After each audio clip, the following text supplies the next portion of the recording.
joining us on this beautiful British summer's day. We have some spare umbrellas here if you need them.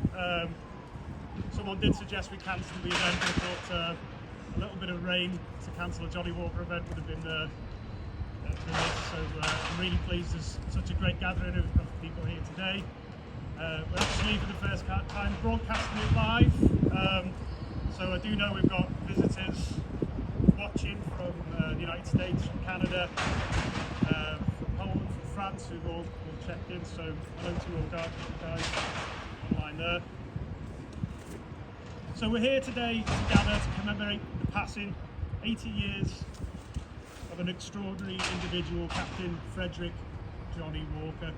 And I kind of go off kilter off speech here because someone sent me a video last night about what would life be like in 100 years time, and I figured to myself, what would life be like for all of us in 80 years time, another 80 years?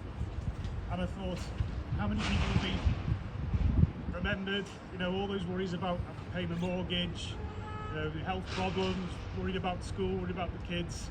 In 80 years time, most people gathered here, those things will be forgotten. If we're lucky, we're, you know, a photograph on a mantelpiece. If even luckier, our relatives may still speak about us in pleasant terms, but very, very few people in 80 years time would be remembered quite the way that Captain Walker is. The fact that we're gathered here today tells us there are some people in life who just do things and go that much further, and I'm so glad you're here to remember him. So Captain Walker, a true hero in every sense of the word, and he dedicated his life to the service of his country and the defence of freedom.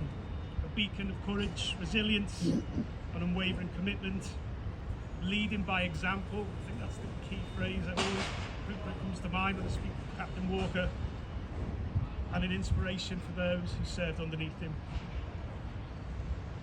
So in my role at Western Approaches, I have kind of 7-day-a-week daily privilege of being able to kind of regale the tales of Captain Walker and the efforts he made to turn the tide in the Battle of the Atlantic. And we feel it's our kind of ongoing duty, not just at Western Approaches, but people here gathered today, to make sure that in all the classrooms around the country, in Britain and further afield, the name of Captain Walker should roll off the lips of school children as one of those great British heroes like Nelson or Churchill, someone who kind of is synonymous with the greatest of Brits. So I'm going to talk just a little bit about some of his exploits, but rather than in the Atlantic, I'm going to mention something that's been on most of our minds recently, which was the D-Day landings and the role that Walker played. So Eisenhower had kind of made it very clear that the U-boat threat was something that would really put the kind of blockers on D-Day. And so Walker was kind of moved from the Atlantic to go and sort the U-boat threat prior to D-Day under obviously top secrecy.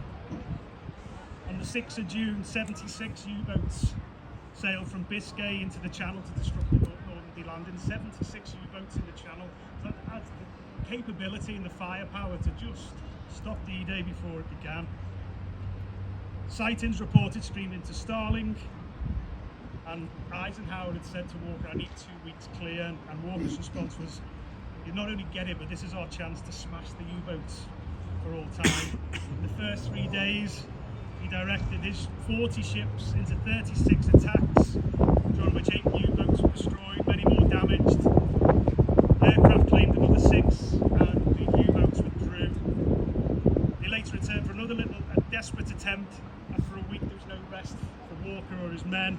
And each time it was Starling's turn to retire for new ammunition. Her crew snatched a few hours sleep, but Walker, he attended conferences, he adjusted his tactics, he laid new plans. With his typical inexhaustible energy, he took his ship back to the sea to resume the struggle. Only a handful of U-boats needed to reach the landing area to create havoc. Not a single U-boat passed through. In the third week, 3 slipped past the defenders, caught in a moment of panic and destroyed. They were never to return in strength. Walker had achieved his final ambition, destruction of the U-boats, as a fighting force. The Battle of the Atlantic was won, and the Battle for the Channel was never lost. Walker's own officers started to be alarmed at his grey drawn face, his eyes had sunk back, and his lean frame was not his normal decisiveness, and replaced with growing hesitancy and uncertainty, and no one could foresee the end that was coming. The afternoon following his arrival home, Walker and his wife attended a film and heard the news that was relayed that Captain Walker was to be knighted by King George VI. Unfortunately, after leaving the film, he was rushed to the hospital and passed away, never to receive his knighthood. I think events like today remind us that his memory, his honour is with the people who stand here. Remember, and we're all here as a free nation thanks to his sacrifices. So let's remember Captain Walker as a hero, a naval legend, a symbol of hope and courage. And may his memory serve as a constant reminder that the impact of a single individual driven by purpose can shape the course of history. We're so grateful to welcome Captain Walker's family, so many of his family here today, who are also here to pay their respects and encourage us to remember the sacrifices he's made.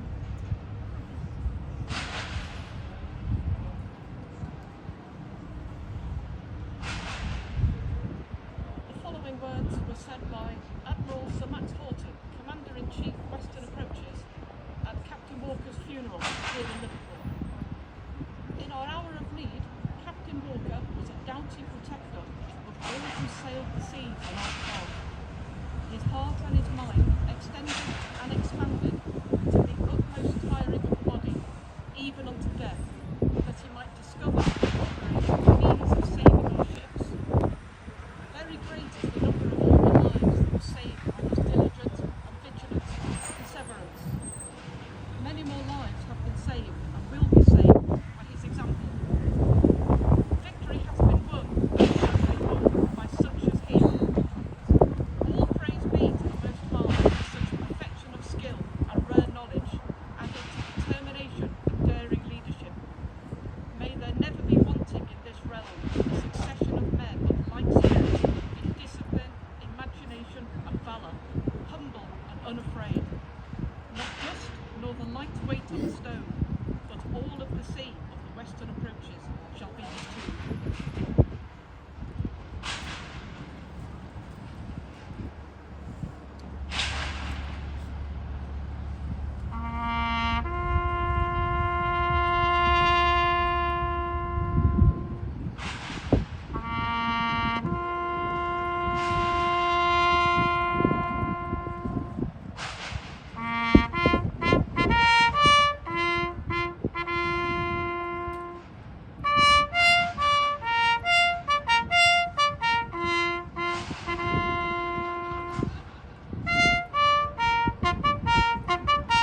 That concludes today's service. Western Approaches is open. We've got the nice biscuits out.